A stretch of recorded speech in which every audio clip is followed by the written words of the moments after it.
Hello and welcome to another episode of the Golf.com podcast. I am your host, Sean Zock. Recently, we've been pumping out Masters-related podcasts, and it's all been super serious because that is the Masters and that is Augusta National. But thankfully, we're now in the Masters hangover period. We can kind of lighten the mood a little bit, and I think for the podcast, we have the perfect guest for that. Here in studio today is Chris Nashawaty, author of the forthcoming book, Caddyshack, The Making of a Hollywood Cinderella Story. Chris, thanks for being here. My pleasure.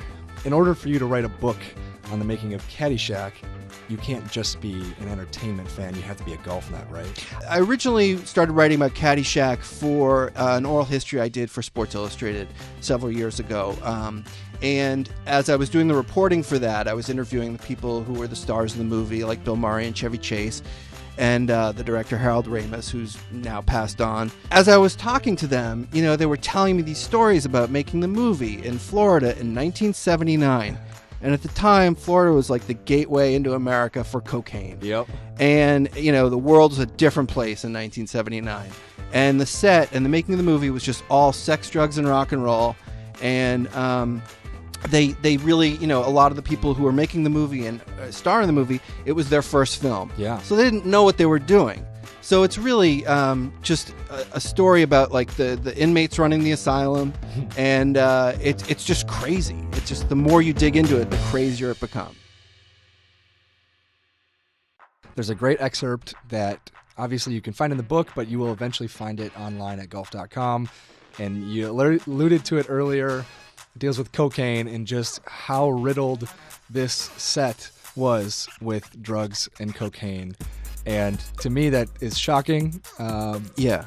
But was that a sign of the times? Yeah, I think it was. I mean, like, this would never happen today. I mean, movies are just, A, too expensive, and B, there's just too much oversight by, studios who have a big investment in these movies that they're not going to let stuff like that happen. But at the time, in 1979 in Hollywood, cocaine was pretty prevalent.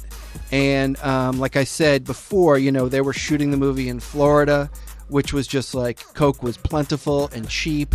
And, not that these people like first discovered the drug when they got to Florida. I mean, they had, they weren't rookies with cocaine use by the time they got there. And it's not all of them. I mean, Bill Murray was not a cocaine user. Okay. When the cameras weren't rolling, they weren't in their rooms practicing their lines. They were, but not dialogue lines. They were doing different kinds of lines, and it's a really decadent movie shoot, and it just wouldn't happen today. It's not just drugs, it's alcohol, and it's just partying in general. It's shocking that a movie got made at all.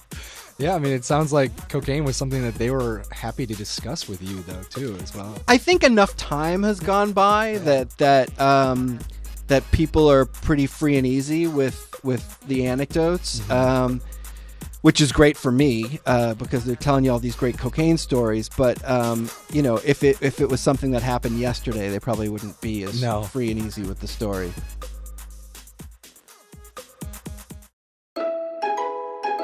I think Caddyshack is sort of, it can be appreciated by more than just golfers. Yeah. But I'm certainly not like the Adam Sandler golf movie or... That's what you're going to call Happy Gilmore? Yeah, Happy Gilmore. Bagger Vance is like watching paint dry. I mean, the golf is not particularly well served in the movies. I don't know why they don't make more golf movies. It's possible that they think that the golf audience is too small to really be this, big commercial crowd pleaser audience. But I don't think that's true. I mean, I think the golf audience is huge. And I think that, if you made a good golf comedy right now or even a good golf drama, it would do really well.